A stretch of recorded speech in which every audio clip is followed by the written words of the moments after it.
If you are brought up, for example, in a Congress influenced home, your thinking will be aligned to that. If you are brought up in, let us say, BJP oriented house, your thinking will be BJP oriented or any other. वो brain जो है आपका वही कहेगा कि यही ठीक है.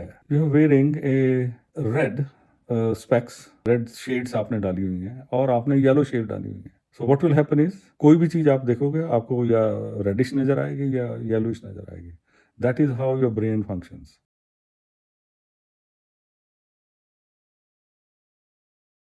And why I'm emphasizing on that, that is the happiest state of mind when you are a child, because your brain is unpolluted. And as you grow, the stiffening of your mind is happening over the time.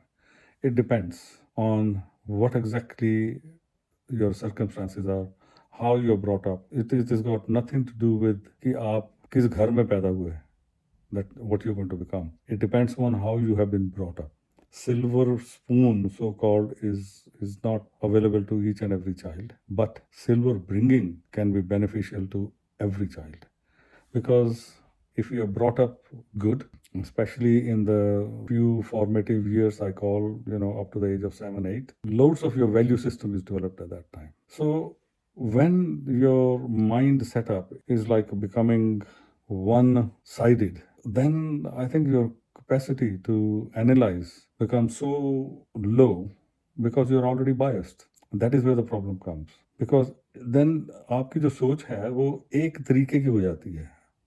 You cannot. If you are brought up, for example, in a Congress influenced home, your thinking will be aligned to that. If you are brought up in, let us say, BJP oriented house, your thinking will be BJP oriented or any other. There are so many other. I'm talking from India's political concepts. That will always remain you.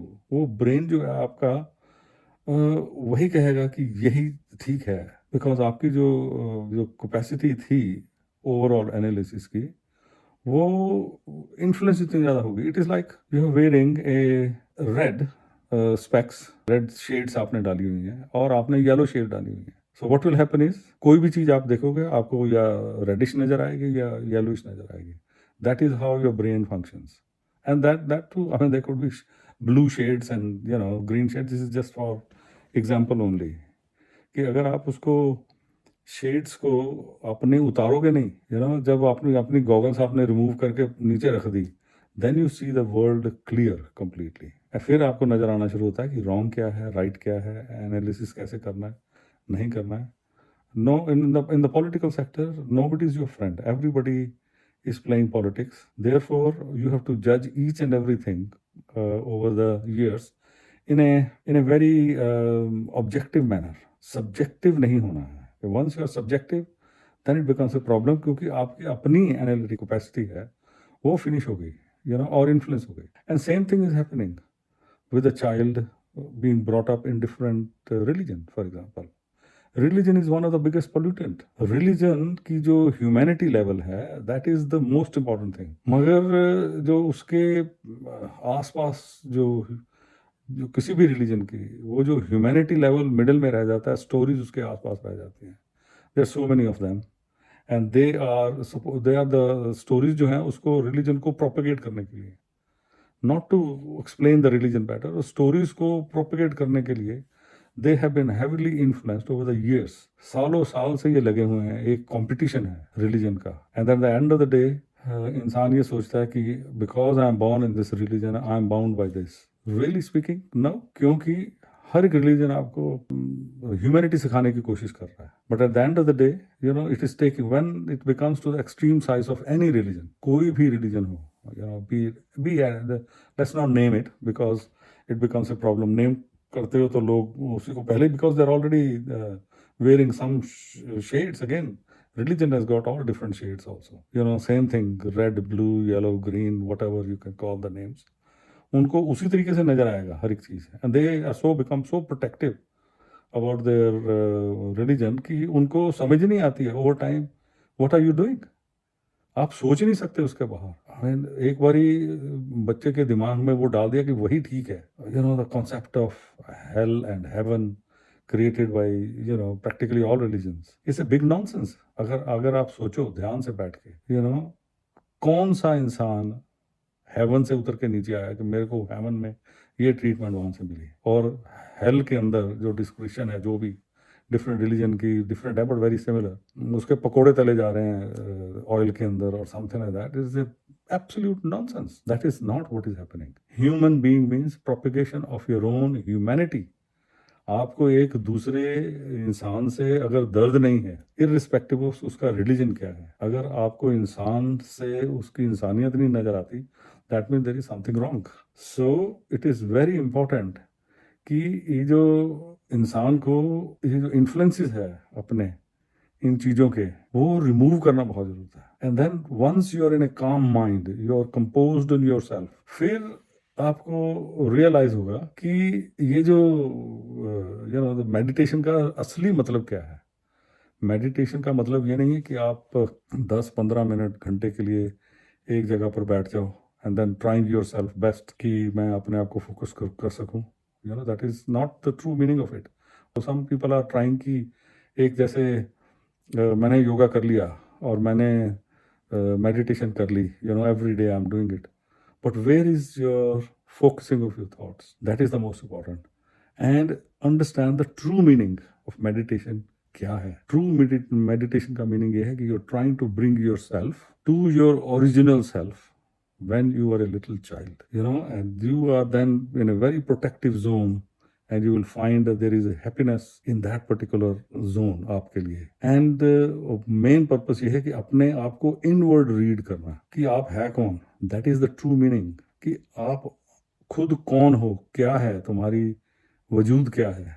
So meditation करो, focusing अपनी करो, inward देखो, and you will, I can promise you, your mind will not let you go there where you want to be, to your true self, to inside.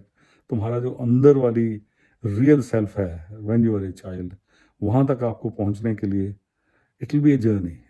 But ये जो ऊपर से आपकी जो लेयर्स ऑफ जो पोल्यूशन है और ईगो है, ego is one of the pollution, huge pollution in fact, ये सारी की सारी आपको वहां जाने नहीं देगी. So these layers will have to be taken out one by one. Onion की जैसे आप layers निकाल रहे हो and you want to reach into the middle of that onion, and that is yourself. उसके अंदर exactly जाना, you have to layer, एक layer, 2 layer, कई layers तो गल चुकी हैं, इतनी खराब है. So मेरा कहने का मतलब ये है कि अगर आप meditation करते हो, understand the meaning of the meditation.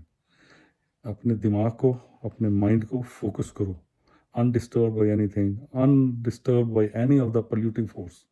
And as I said, religion is one of the polluting force. You don't have to be of a different religion to meditate. It doesn't make any difference. Whatever name you want to give it to the God, we will discuss the concept of God in another, episode. But for the time being, ये याद रख लो कि ये जो अपनी mindfulness है, अपने आप को अंदर झांकना, it doesn't matter आप कौन सा religion से हो, it doesn't matter at the end of the day. That is you. अपने आप को तुम ढूंढ रहे हो. That is the most important thing. And if you are able to do this, then you are achieving something, because it is the most important thing for your life. And it will really change your life. Once you will start to focus your own self, start reading your own self, it will make you a very good and a better human being than what you are today. And I can guarantee you that you will benefit greatly from this thing. And try this until, watch my next video. And I'll try to impart some more knowledge, or I should say I'll discuss with you more, because I believe in the logic of the things. I don't believe in any other things.